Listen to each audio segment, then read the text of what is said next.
Hi there, welcome back once again, and you join me for episode 8 of the film blog of 2013, which, considering we're only a couple of weeks in February, is a pretty good start to the year. We're going to look tonight at another of the best foreign language film Oscar nominees for 2013. This is No, which was the entry from Chile. I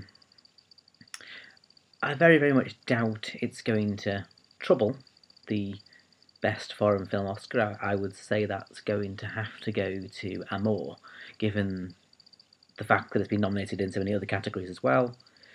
I can't really see any way in which the Academy is going to get round giving Amour the Best Foreign Film Oscar.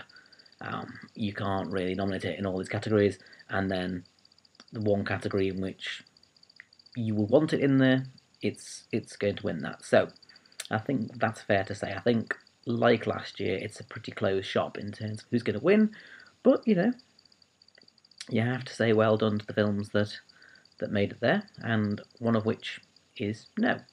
So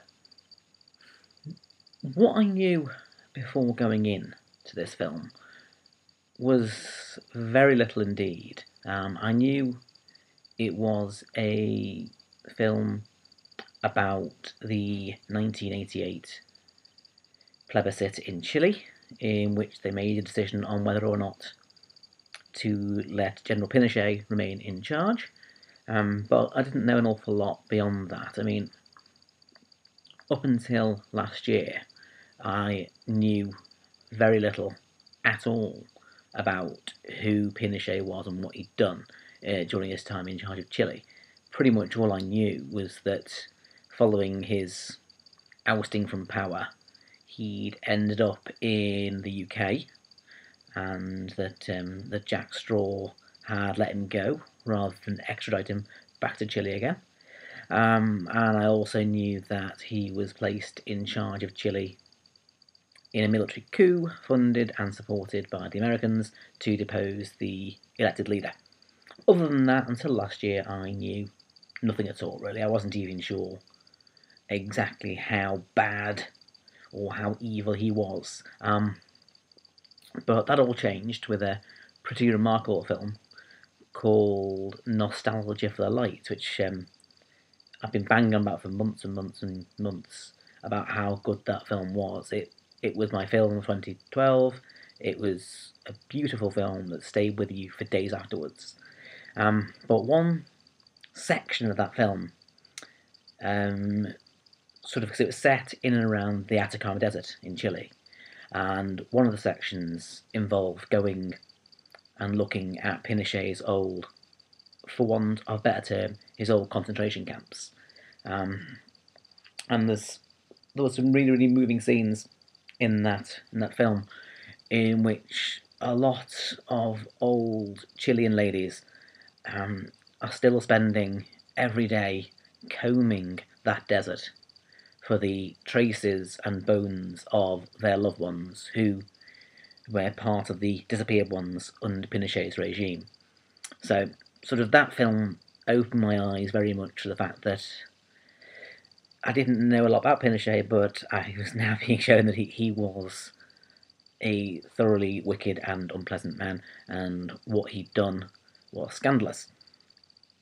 So I went into No, which was, as we say, we get some backstory before it starts, in which we're told the story about that this is 1988, and they're about to have a referendum to decide whether or not Pinochet should stay in power or not, because he's come under increasing pressure from international partners to make his regime correct and legit.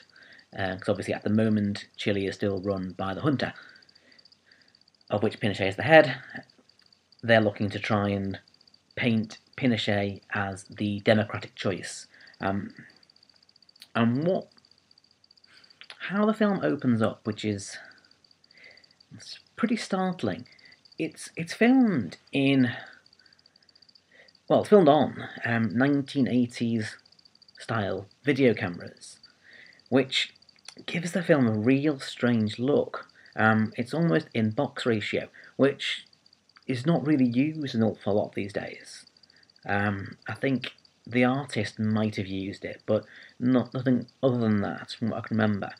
Because with the way screens are these days, it looks very much like it's squashed in from the side, and it's like a TV movie that someone has put on a cinema screen. It's a very, very strange feeling to be in.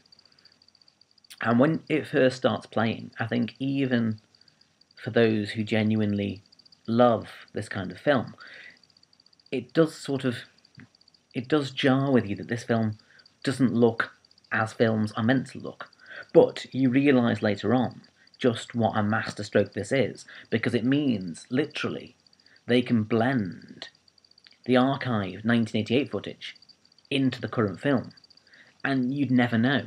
The fact is, you can't tell. A lot of the adverts they do later on, you can't tell whether those are genuine 1988 adverts or whether they are pieces of this film, because the whole thing is so beautifully seamless. You would swear the whole thing was from 1988, even as far as the fashions, the look of the thing, even the grainy effect of the film. It's brilliantly done to make it rendered and look exactly like you are there in 1988 at this referendum in Chile. So, the story itself centres around an advertising agency in Chile, in which their young, high-flying exec is propositioned by the No campaign, which everyone sort of thinks is slightly weird, communists, Marxists, socialists, and he's propositioned to try and basically run them a campaign in which they are fully aware there is no way this is going to go their way. They're not going to end up winning this referendum because, quite frankly, there is no way Pinochet would have called a referendum if he didn't know beforehand he was going to win it. So they know they've lost. But what they want is for him to run their campaign and for people to realise who they are and that there is an alternative to lay the bedrock, potentially, for future, proper democratic elections. And he agreed to do this. The problem is that his boss and the head of his agency are working for Pinochet on the Yes campaign. And what sort of develops across the film is a grudge match within this one firm who are trying to, at one point, work together in their firm, but separately they're becoming driven further and further apart by this battle of the adverts between the two of them. Because what happens for the referendum is that each side, yes and no, are given a 15-minute spot every day for a few months up to the referendum to try and convince voters to come their way. And what the No campaign sees is that there are two distinct groups, the elderly and the young, all of whom probably aren't going to vote. And they realise that if they can get to this group, okay, they probably aren't going to win, because, as we say, Pinochet wouldn't allow it, but they would potentially be able to do something. And so what happens, first of all, is the No campaign comes up with an advert that is, it's very, very hard-hitting, it's startling, it's full of facts about these people who have been disappeared by the regime, and you get the impression of just what a violent, thuggish, brutal regime this is that they're living under. But what the advertisers say for the No campaign is that, yes, your message is brutal, but you aren't going to win anything with that. I mean, the problem comes now in that he is accused of basically trivialising what's happened to these people who have been disappeared, because his campaign that he designs is based around happiness and expressing no as a positive thing, to try and make people realise that they are the no ballot, they're the negative ballot, they're the ones that are never going to win, and yet the No campaign is the happy campaign. And they're trying to revolutionise Chile into a brighter tomorrow, to seeing what the future could be if they'll just vote no and get the junta out of power. And the two campaigns within the no campaign just smash against each other, because there's the one hand saying our campaign should be about all these terrible things that Pinochet has done. We should be exposing him to the world. And the other campaign is no, we play this more intelligently. We go for a campaign not referencing what's happened in the past, simply saying that no is the way to the future. And it's a really, really clever campaign, because you can't help but be moved by the images the no campaign puts together of these people who have been attacked brutally, and we know now have been taken to concentration camps, tortured and killed. But you sort of see where the advertisers are coming from, because realistically, a campaign built on that platform is never going to have the desired effect. All it's going to do is maybe more aware of what happens to opponents of Pinochet's regime. And the fact is that they're genuinely, after a few adverts, they're starting to believe, they're starting to think that actually we genuinely could win this referendum. And the Yes campaign becomes increasingly desperate to try and force a wrong move out of the No campaign.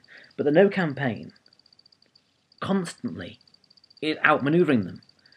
And it's sort of like, if anyone ever watches Mad Men, it's pretty much like anybody in Mad Men up against Donald Draper. They're not going to win, because the fact is that he knows inside out how your mind works. He knows your mind better than you do. And this is the whole point, is that the advertisers on the No campaign are far more in touch with the real people of Chile. And they work an absolutely flawless campaign. And they take it right up to referendum day. Now, I'm not going to actually say what happens in referendum, because obviously I know it happened in 1988, and I know everyone knows that ultimately Pinochet did lose power at some point. But if you're like me, you had no idea whether or not he lost this referendum. And I wouldn't want to spoil that for anyone. What I can say is that the election night scenes are incredibly well done.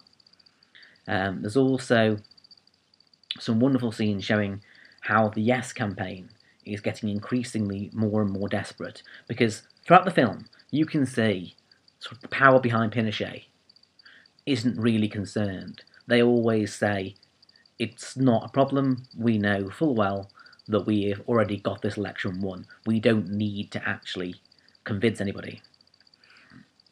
The problem is that as it goes on, the No campaign is gathering more and more momentum, and it's a lot more difficult for them to keep ignoring the campaign.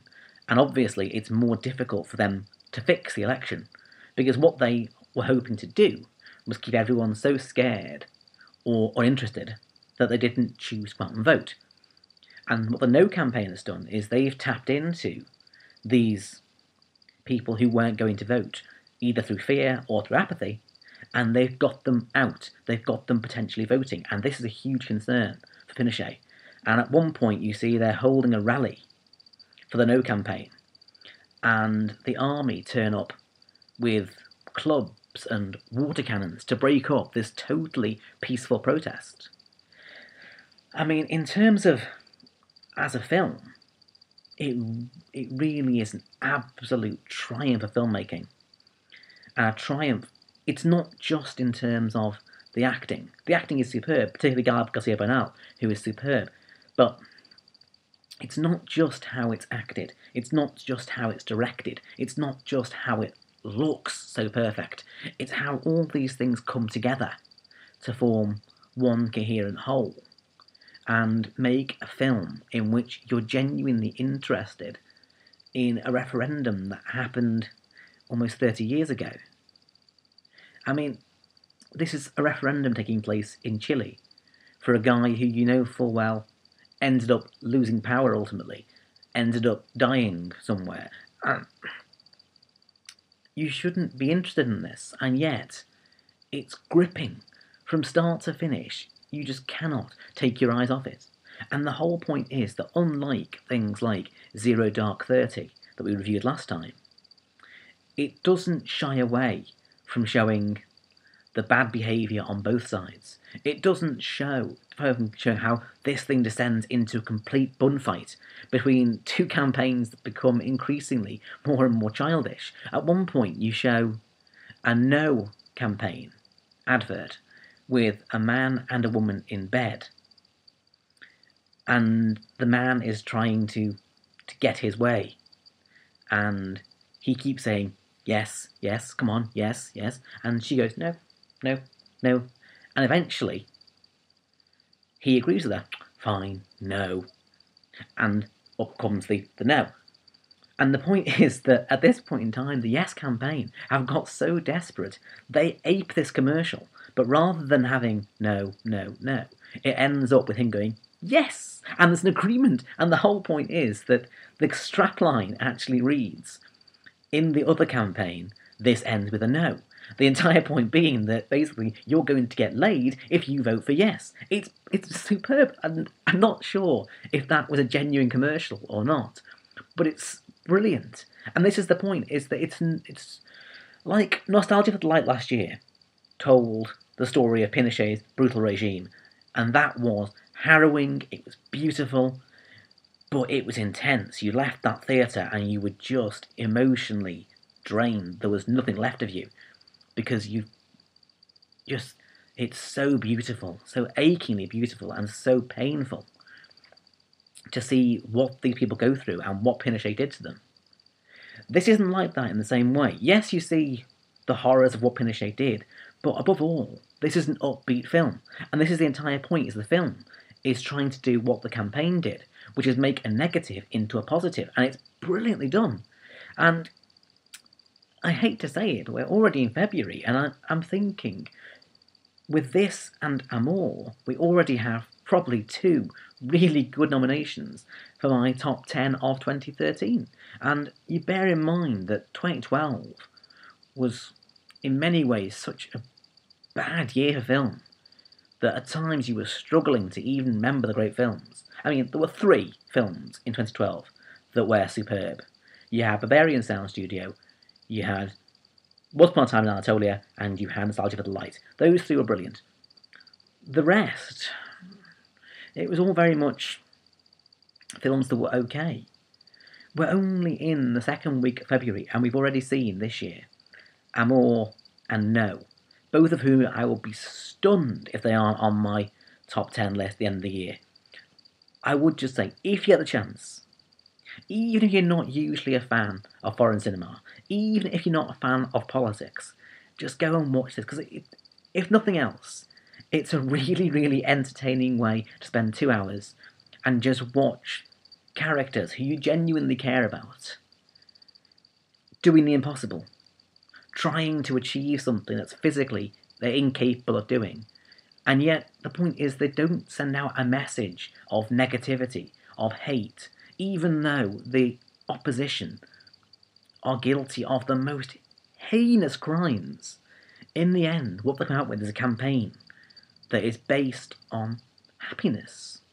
And that's ultimately how you leave this film, with an overwhelming sense of happiness, that you've just seen a really, really good film, and you just feel happy. It's beautiful. Go and watch it. I'll speak to you soon. Good night.